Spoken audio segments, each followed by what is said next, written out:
یہ جو بعض لوگ کربلا کی داستانیں بیان کرتے ہیں اور لوگ کہتے ہیں بس جی بندہ روئی جائے، اور کوئی کہے جی سکینہ پیاسی تھی، سغرا پیاسی تھی، یہ ہو گیا وہ ہو گیا، 10 بار علی اکبر بے ہوش ہوئے، علی اصغر پتہ نہیں 50 بار بے ہوش ہو گئے، یہ کچھ بھی نہیں ہے۔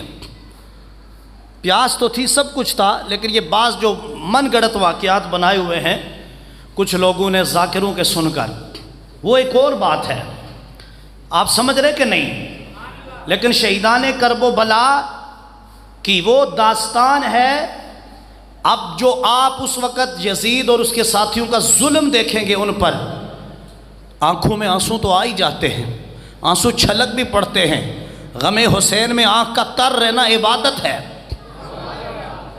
لیکن یہ بھی تو دیکھو کہ امام حسین نے کس جرت کے ساتھ جہاد کیا، یہ قوم کو کون بتائے گا؟ یہ اصل چیز ہے۔ تو آپ دیکھیے اللہ کا قرآن ہے، پارہ نمبر 11 ہے۔ اب اس کی ایک وجہ یہ بھی ہے کہ ہم نے دین کو وہ فوقیت اہمیت دینا چھوڑ دی ہے جو ہم اپنے دنیا کے کام کاجوں کو دیتے ہیں۔ میں بالکل آپ کو ٹھیک بات بتا رہا ہوں۔ اور ہمیں دین سیکھنے کا شوق نہیں رہا۔ عوام کی اب صورتحال یہ ہے کہ وہ کہتے ہیں بس کانوں کا چسکا پورا ہو جائے، اچھی آواز سننے کو مل جائے، بس ہماری طبیعت خوش ہو جائے، دین سننا ہم پسند نہیں کرتے۔ میرا تو تجربہ آپ لوگوں کو اصلاح کر کے دیکھیں، اب کسی بندے کو بتائیں آپ مسجد میں آئے، یہ حرکت کرتے، آپ ایسے کرتے، آپ ایسے کرتے، پھر اس کا رویہ دیکھیے، وجہ کیا ہے کہ ہم نے گہرائی کو سمجھا ہی نہیں۔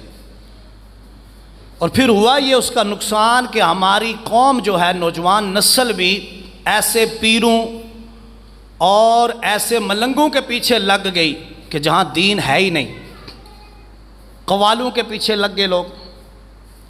نعت خوانوں کی عزت کرنا، جو حضور کی نعت پڑھے، یہ اسلام کا حکم ہے، وہ حضور کا ثنا خوان ہے۔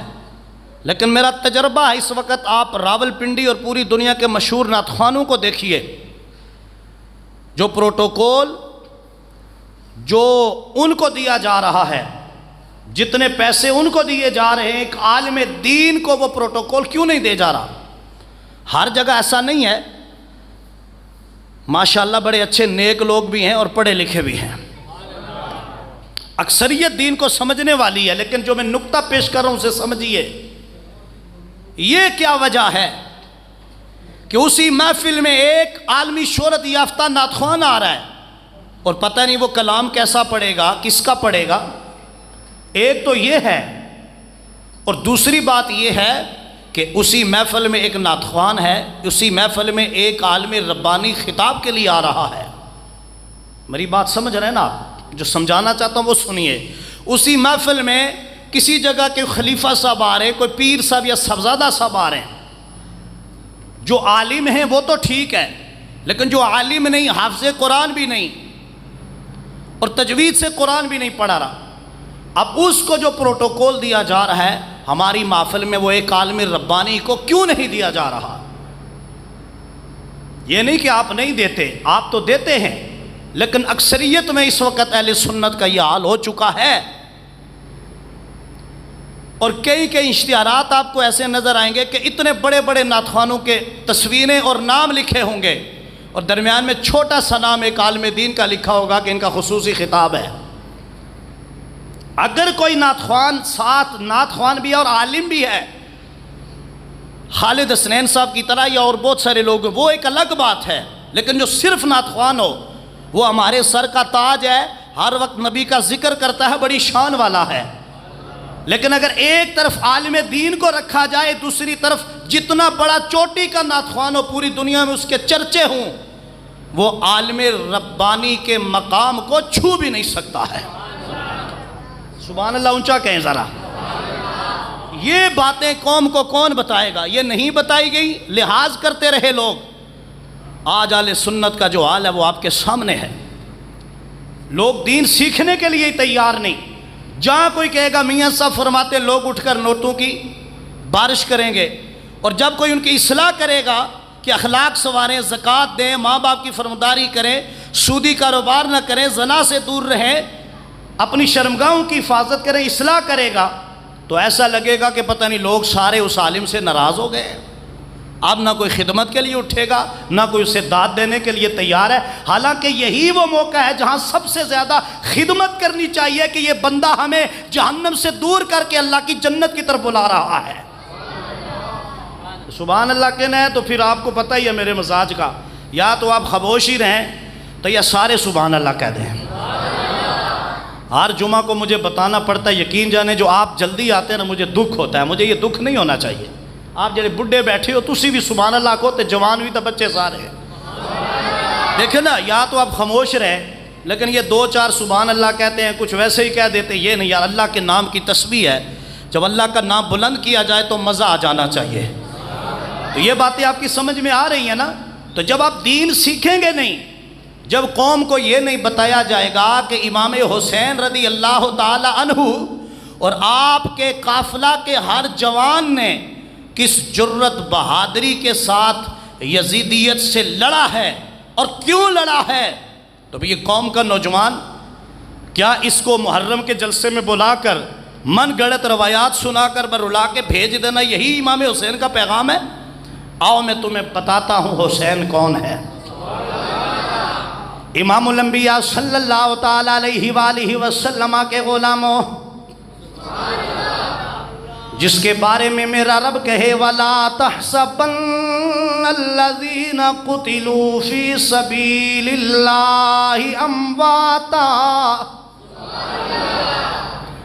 اللہ فرماتا ہے جو میرے راستے میں قتل کیے جائیں انہیں مردہ گمان بھی نہ کرو، کیوں انہوں نے اپنی جانوں کا نذرانہ میری بارگاہ میں پیش کیا ہے۔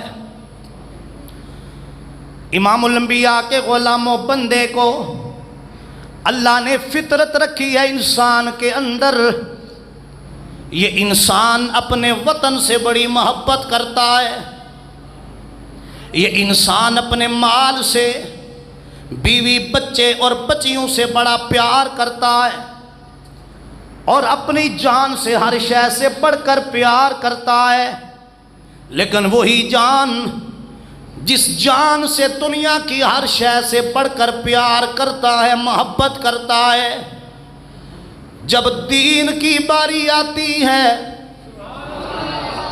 جب جہاد کی بات آئے، کفار سے لڑنے کی بات آئے، تو پھر ہم نے امام الانبیاء اپنے آقا صلی اللہ علیہ وآلہ وسلم کو بھی دیکھا، پھر ہم نے بدر میں مجاہدین صحابہ کی شکل میں دیکھے، کبھی ہم نے احد کا میدان دیکھا، کبھی بدر و حنین میں، یرموک و یمامہ میں اور کربلا میں دیکھا، جانوں کے نذرانے پیش کر دیے گئے، بھانجے بتیجے بیٹے قربان کر دیے گئے، لیکن دین کے جھنڈے کو نیچے نہیں گرنے دیا ہے۔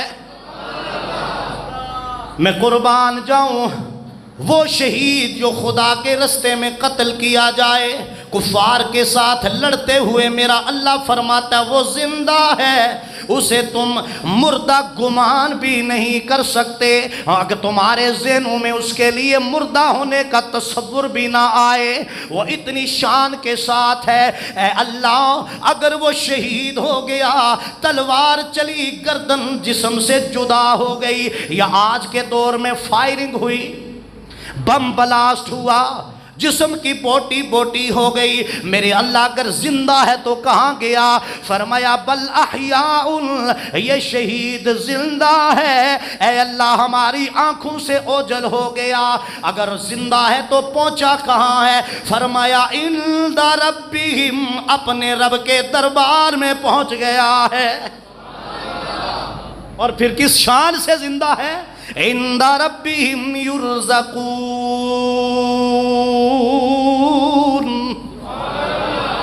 فرمایا یہ اپنے رب کے دربار میں زندہ ہو کے پہنچ چکا ہے، اور اللہ فرماتا اسے اپنے رب کے پاس رزق بھی دیا جاتا ہے۔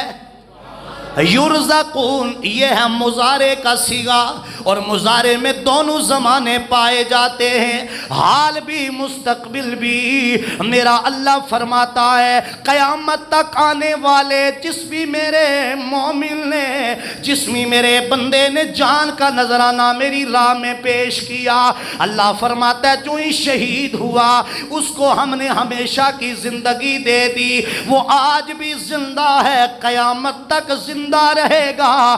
اگر یہ ایک عام شہید کی بات ہے، یا آج کل فوج کے اندر ہمارا جوان شہید ہو جائے وہ بھی زندہ ہے، اور علماء فرماتے ہیں اللہ اپنے دربار سے اسے بھی رزق عطا فرمائے گا۔ لوگوں سوچو تو صحیح، اگر عام شہید کی یہ شان ہے، پھر شہیدوں کے امام، ولیوں کے امام، جنتی نوجوانوں کے سردار، علی کے پیارے، زہرا کے دولارے، امت کے سہارے، میرے پیارے نبی کے پیارے نواسے حسین ابن علی کی شان اور مقام کیا ہوگا؟ پھر کہیے نا یا حسین ابن علی۔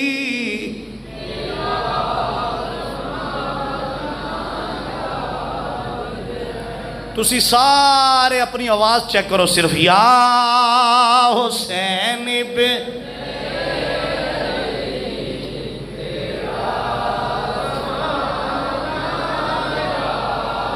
امام حسین کا ذکر کرنا عبادت ہے، کسی کو تسلی چاہیے تو کھڑا ہو کے بتائے، میں آیتیں پڑھ دیتا ہوں۔ اس لیے تسبیح کرو امام حسین کے نام کی۔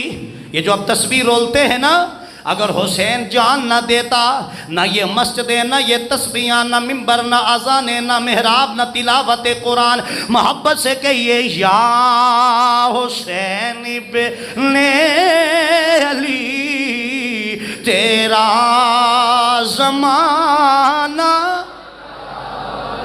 ہے، یا حسین ابن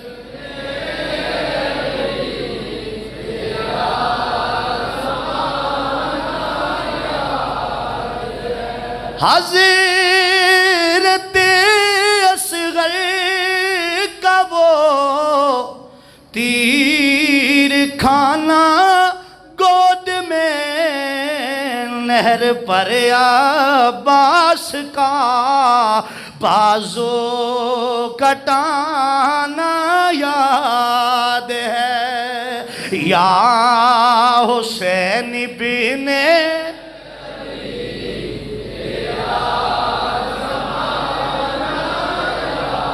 نہیں، دل سے بتاؤ، زبان سے نہیں، مجھے دل سے بتاؤ خدا کے گھر میں کس کس کو وہ زبانہ یاد ہے، بول کے بتائے یا حسین ابن۔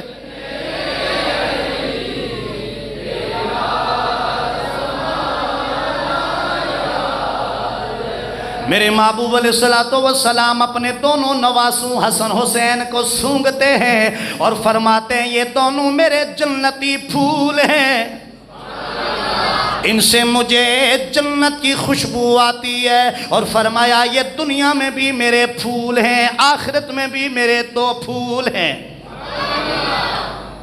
آپ کہتے ہو مجھے چنبیلی کا پھول پسند ہے، کوئی کہتا ہے مجھے گلاب کا پھول پسند ہے، میرے نبی نے فرمایا میرے دو پھول ہیں جنہیں مصطفیٰ نے پسند فرمایا، اے آقا وہ کون سے ہیں؟ فرمایا ایک کا نام حسن ہے، دوسرے کا نام حسین۔ یا رسول اللہ صلی اللہ علیہ وآلہ وسلم، میرے آقا ان کی خوشبو کہاں تک جاتی ہے؟ فرمایا دیکھو نا، جب جناب یعقوب علیہ السلام اپنے بیٹے جناب یوسف کے فراق ہجر جدائی میں رونے لگے، آنکھوں کی بینائی چلی گئی، رو رو کے جناب یعقوب پیغمبر کی آنکھوں کی بینائی ختم ہو گئی، آنکھیں سفید ہو گئی۔ جناب یوسف علیہ السلام کو پتہ چلا، وہاں سے اپنی قمیص مبارک کرتا بیچتے ہیں اور جناب یعقوب علیہ السلام کی طرف توجہ رکھنا، میں بہت بڑا جملہ بولنے جا رہا ہوں۔ وہ قمیص، وہ کرتا مبارک بیچا جناب یوسف نے، جناب یعقوب علیہ السلام کے پاس پہنچا اور یوسف علیہ السلام نے کہا میرے بھائیو یہ میرا کرتا میرے ابا یعقوب کو دے دینا، اور انہیں کہنا اپنی آنکھوں سے لگاؤ۔ جناب یعقوب علیہ السلام نے اپنے پیغمبر بیٹے جناب یوسف کا کرتا آنکھوں پہ لگایا، بینائی واپس آ گئی، آنکھوں کا نور جگمگ کرنے لگا۔ توجہ دیجیے، آنکھوں کا نور جگمگ کرنے لگا۔ تو مجھے کہنے دیجئے نا، جناب یوسف قمیص مصر سے بھیجیں اور اس قمیص کی خوشبو کنعان تک جائے، اور یعقوب علیہ السلام فرمائے مجھے اس کرتے سے یوسف کی خوشبو آتی ہے۔ کرتا یوسف کا مصر سے چلے خوشبو کنعان تک جاتی ہے، اور حسن حسین کی خوشبو کل جہان تک جاتی ہے۔ یا حسین بن علی تیرا آئے کون کون بولے گا یا حسین بن علی آئے۔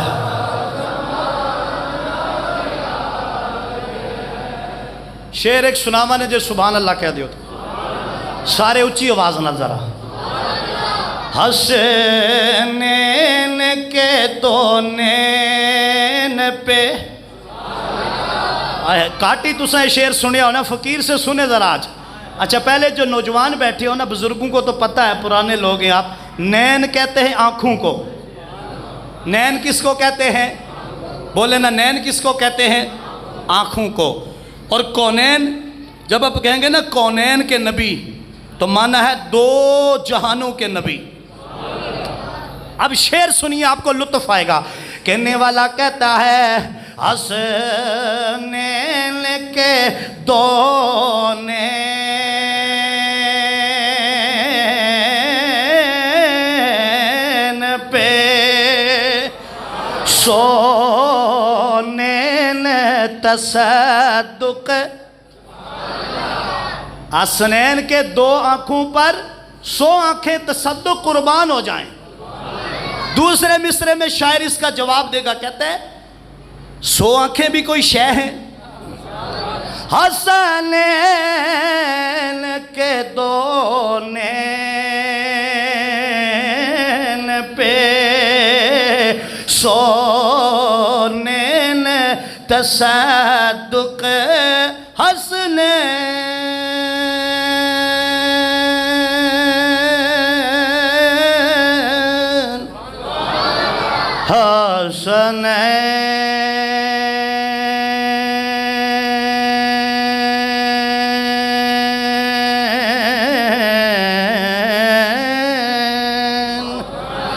کے دو نین،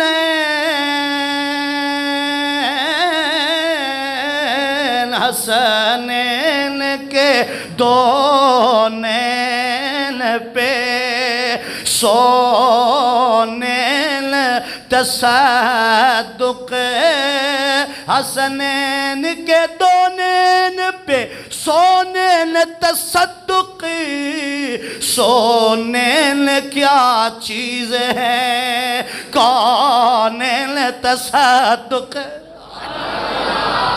کہیے نا سبحان اللہ۔ یا حسین بن علی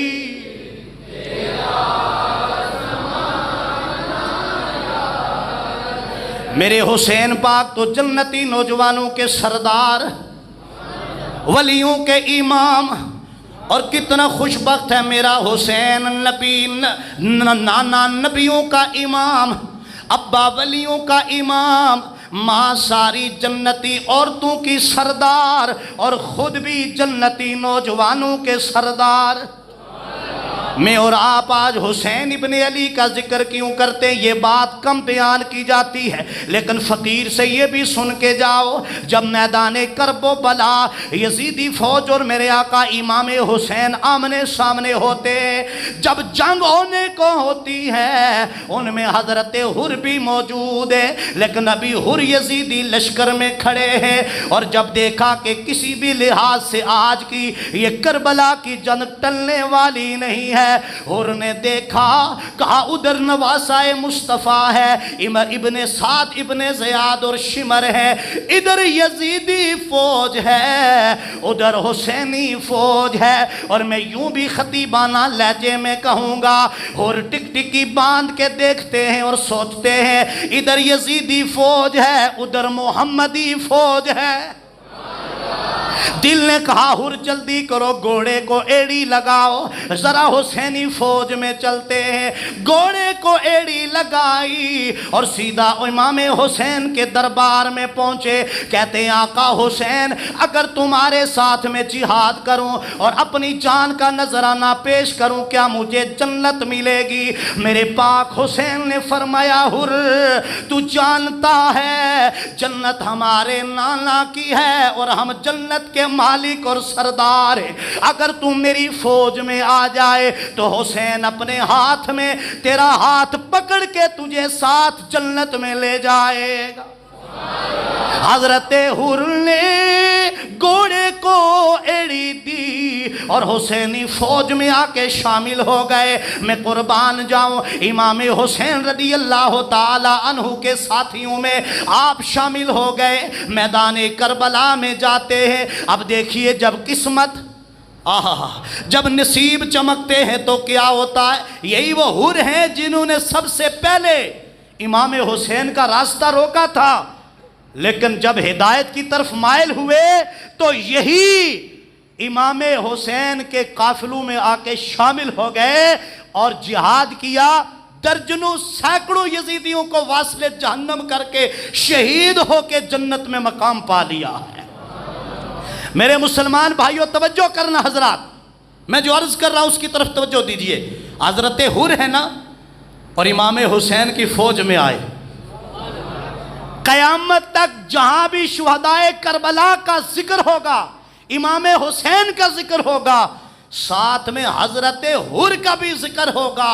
معلوم ہوا جس کی نسبت اللہ کے پیاروں سے ہو جائے، اللہ کے پیاروں کے ساتھ قیامت بپا ہونے تک ان کا ذکر بھی ہوتا رہے گا۔ یعنی میں اور آپ بھی اگر عزت چاہتے ہیں، جہنم سے آزادی چاہتے ہیں، اللہ کے دربار میں عزت چاہتے ہیں، تو ہمیں بھی نسبت مصطفیٰ سے رکھنی چاہیے، صحابہ سے رکھنی چاہیے، اہل بیت اور آل نبی سے رکھنی چاہیے، ولیوں سے رکھنی چاہیے، علماء سے، اپنے اساتذہ سے، صوفیاء سے رکھنی چاہیے، تاکہ دنیا میں بھی حشر ان کے ساتھ ہو، میدان معاشر میں بھی حشر ان کے ساتھ ہو جائے۔ پھر اس لیے ہم کہتے ہیں نا یا حسین بن علی تیرا سبے سجے کھبے ویکھو کوئی چپتے نہیں بیٹھا، ذرا ماحول بڑا پیارا بنے آجے، ذرا اچھی آواز لا دیو، حسین دی بارگاہ حاضری پیش کرو، یا حسین بن علی تیرا۔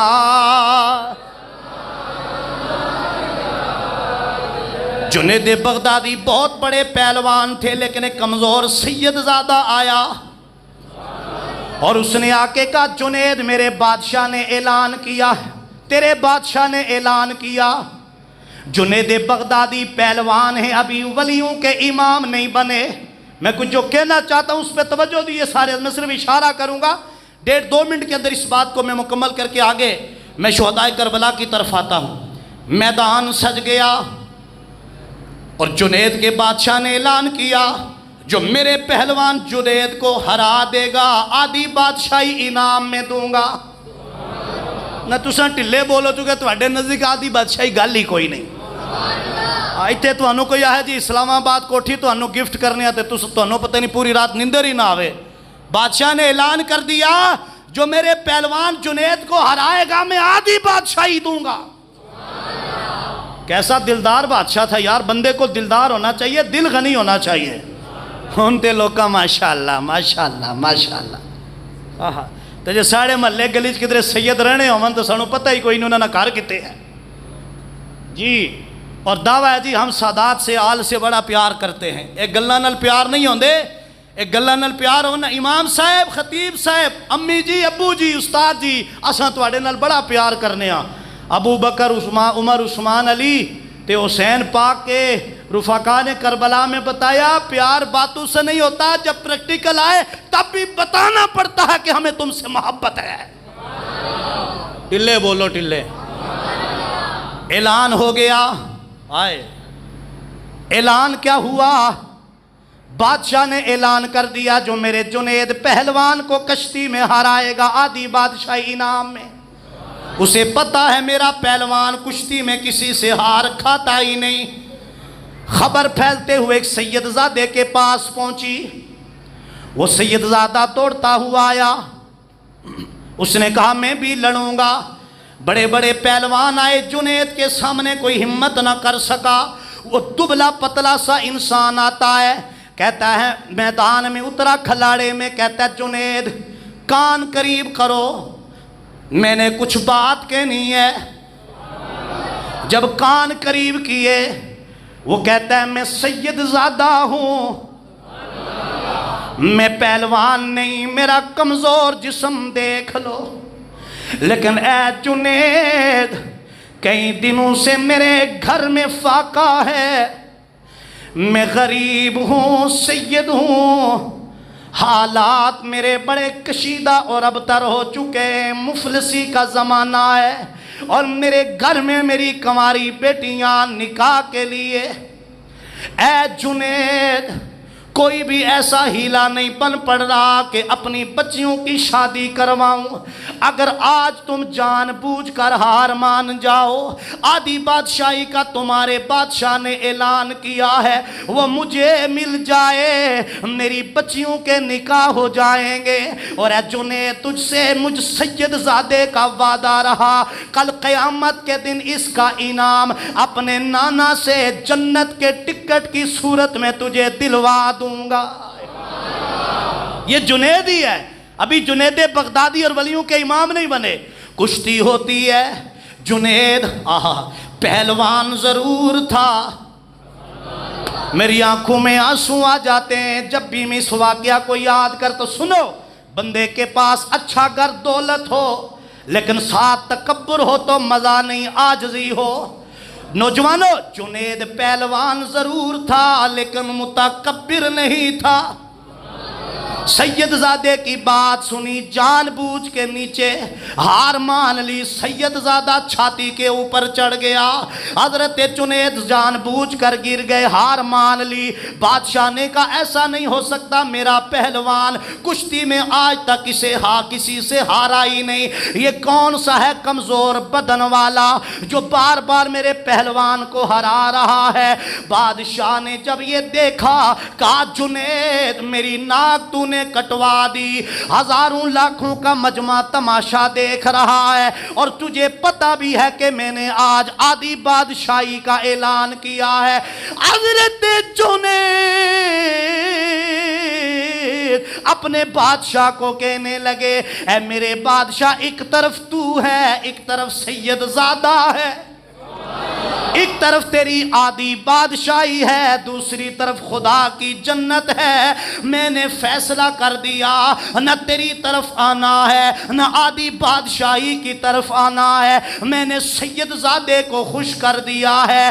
سید زادے کو خوش کرنے کی وجہ سے میرا نبی بھی خوش ہو جائے گا، خدا بھی راضی ہو جائے گا، جنت بھی.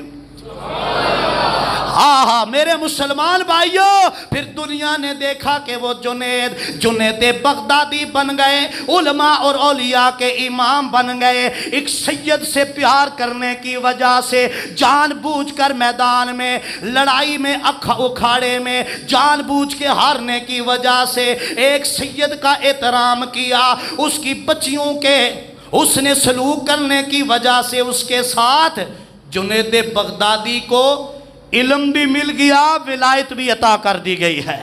پھر کون کون پڑھے گا؟ یا حسین ابن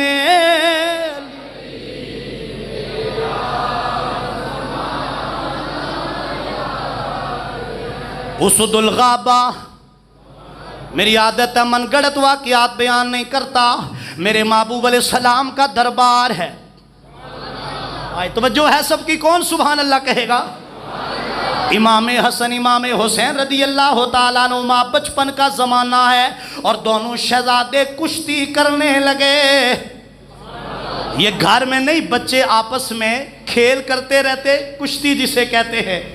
امام حسن حسین دونوں میرے مصطفیٰ کریم علیہ السلام کی صدارت میں، حضور خود وہاں پہ موجود ہیں۔ امام حسین اچانک نیچے گر گئے اور امام حسن چھاتی پہ چڑھ گئے۔ کبھی ایک نواسا نیچے، کبھی دوسرا اوپر، کبھی دوسرا نیچے، پھر دوسرا اوپر، آپس میں کشتی ہو رہی ہے۔ اور میرے نبی فرماتے ہیں حیا حسن۔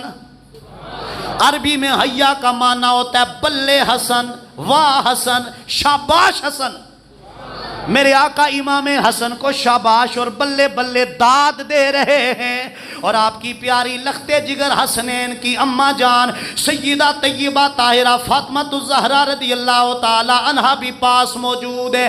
عرض کرتی ہیں میرے ابا جان، میں دیکھ رہی ہوں کافی دیر سے آپ میرے پیارے حسن کو داد دے رہے ہیں، واہ حسن تو کہہ رہے ہیں، شاباش حسن تو کہہ رہے ہیں، لیکن حسین کو آپ داد نہیں دے رہے۔ حالانکہ دونوں آپ کے نواسے ہیں، دونوں جنتی نوجوانوں کے سردار ہیں، دونوں آپ کے جنتی اور دنیاوی پھول بھی ہیں، دونوں سے ایک جیسا پیار بھی ہے، لیکن وجہ کیا ہے؟ آگے سے میرے مصطفیٰ نے فرمایا میری بیٹی فاطمہ تو پریشان ہو گئی کہ حسین اکیلا رہ گیا۔ فرمایا فاطمہ ایسا نہیں ہے، اصل میں یہ ہے کہ جب میں کہتا ہوں حیا حسن کہ واہ حسن، تو جبریل کو اللہ نے سدرہ سے بھیجا ہوا ہے، ادھر سے میں حسن کو داد دیتا ہوں، میں کہتا ہوں حیا حسن، جبریل کہتے ہیں حیا حسین، میں حسن کو داد دیتا ہوں، جبریل حسین کو داد دیتے ہیں۔ یا حسین ابن علی، اللہ کرے برامدے علی بولن تے بڑھے جوان سارے حسین پار بھائی ہونا نا ساڑھے مرشد نور سے جی اماں جی ابا جی دادے اور اندہ چیلم ہے جی، دعا کرو سارے تے اے دیکھو اے حسین پاک دا ذکر ہو رہا ہے، اگر وہ نہ ہوتے تو نہ یہ نمازیں، نہ تلاوت، نہ مسجدیں، نہ ممبر، نہ محراب، کچھ بھی نہ ہوتا تو اونچی گونج پڑ جائے۔ یا حسین ابن علی تیرا زمان، ابھی بھی جو نہیں بولا بول پڑے، اگلے جمعے ہوا نہ ہوا زندگی دا کوئی پتہ نہیں۔ یا حسین،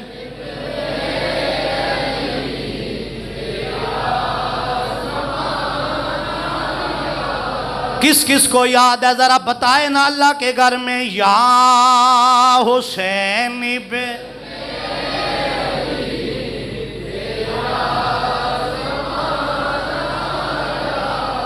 میں اکثر کہتا ہوں جو کشتی لڑے ہیں، آئے ہائے سمجھنے والے ذرا غور کریں، جتنے اہل محبت بیٹھے ہو، جو کشتی لڑے ہیں، اللہ جن کی کشتی پر جبریل کو سدرہ سے بھیجے اور جبریل داد دے، لوگوں مجھے بتاؤ جب وہ قرآن کی تلاوت کرتے ہوں گے، جب وہ تہجد پڑھتے ہوں گے، نماز پڑھتے ہوں گے، اس وقت خدا کی کتنی رحمتیں نازل ہوتی ہوں گی۔ اور اگر یہاں میرے حسین اپنے بھائی حسن سے کشتی لڑیں، اللہ جبریل کو بھیج دے، پھر جب میرے آقا حسین نے کربلا میں سجدے میں سر رکھ کے کٹایا ہوگا تو جبریل اور فرشتوں نے بھی کہا ہوگا اے حسین تیرے سجدے کی کیا بات ہے، نہ تیری کوئی مثال ہے، نہ تیرے سجدے کی کوئی مثال ہے۔ یا حسین ابن علی تیرا، میرے بھائیوں، جہاں پر حضرت عباس نے دونوں بازو کٹائے پھر جان کا نذرانہ پیش کیا، جہاں سیدہ زینب امام حسین کی ہمشیرہ کے دو ننھے مجاہد اونو محمد انہوں نے جان کا نذرانہ پیش کیا، جہاں 6 ماہ کے علی اصغر نے جان کا نذرانہ پیش کیا، جہاں 18 سال کے امام علی اکبر امام حسین کے جوان بیٹے تصویر مصطفیٰ نے اپنی جانوں کے نذرانے پیش کیے، اور جہاں پر حضرت قاسم نے جان کا نذرانہ پیش کیا، حضرت حر نے جان کا نذرانہ پیش کیا، آل نبی کے خانوادے نے، حسینی اولاد نے، نبی کی آل فاطمہ اور علی کی اولاد نے جان کے نذرانے پیش کیے۔ ایک محتاط اندازے کے مطابق میں جو روایات میں آتا ہے وہ پیش کر رہا ہوں، تقریباً 17-18 سے لے کر 20 یا 21 کی تعداد میں کربلا میں ہونے والے شہید جو ہیں وہ علی، فاطمہ اور حسین کی اولاد سے ہیں۔ تو ذرا سوچئے گا یہ جو 50 یا 52 کی تعداد پیچھے بچتی ہے یہ کس کی اولادیں ہیں؟ پیدا کرنے والے رب کی قسم یہ میرے مصطفیٰ کے صحابہ ہیں اور صحابہ کی اولادیں۔ یا حسین ابن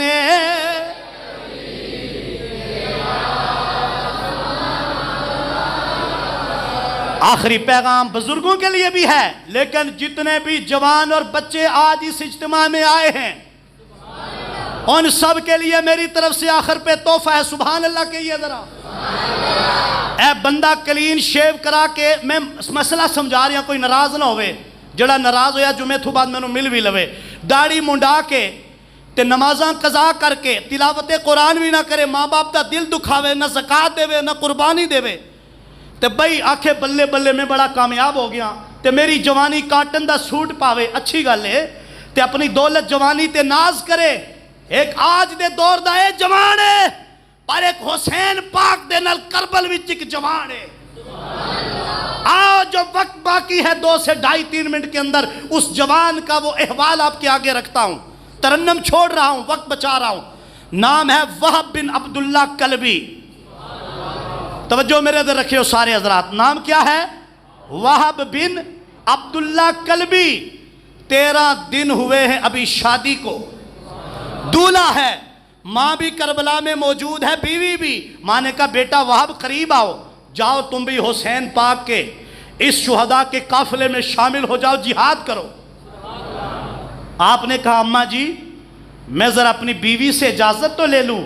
ماں نے کہا بیٹا عورتیں ناقص العقل ہوتی ہیں، کمزور دل والی ہوتی ہیں، ایسا نہ ہو کہ نئی نویلی دلہن تیری بیوی ہے رستے میں رکاوٹ بن جائے۔ اور بیوی وہ نہیں ہوتی، منگیتر وہ اچھی نہیں ہوتی جے کہ داڑھی منڈاتے پھر تیرے نال شادی کرسا۔ بیوی وہ ہوتی ہے جو وہب بن عبداللہ کلبی کی بیوی جیسی ہو۔ کہا میرے شوہر میں اجازت تو دوں گی پر ایک شرط کے ساتھ۔ وہب بن عبداللہ کلبی کہتے ہیں، یہ گھر جا کے اپنی خواتین کو بھی سارے سنانا۔ وہب بن عبداللہ کلبی نے کہا زوجہ شرط کیا ہے؟ کہا امام حسین کی بارگاہ میں چلو، میں باپردہ اپنے آقا کے پاس جاؤں گی، وہ شرط بتاؤں گی پھر تمہیں اجازت دوں گی۔ دولہا دلہن دونوں پہنچے، ماں بھی ساتھ ہے۔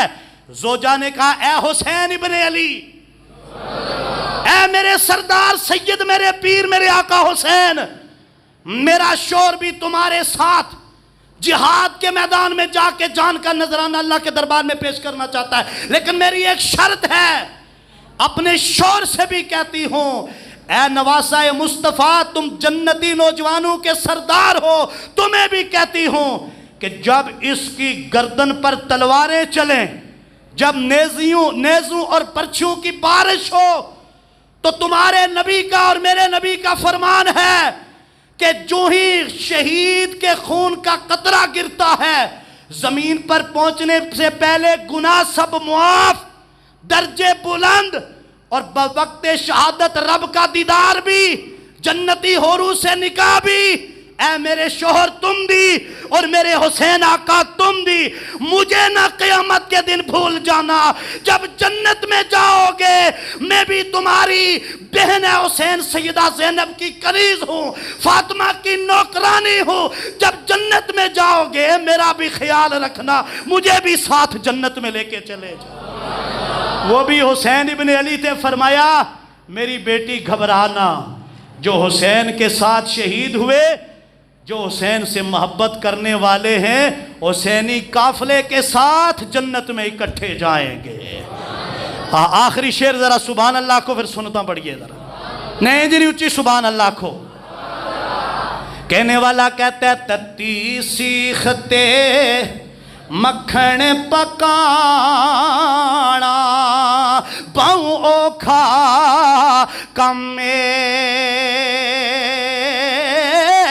او بچڑے دے کے دین بچانا سخی حسین دا کم ہے۔ صفین درست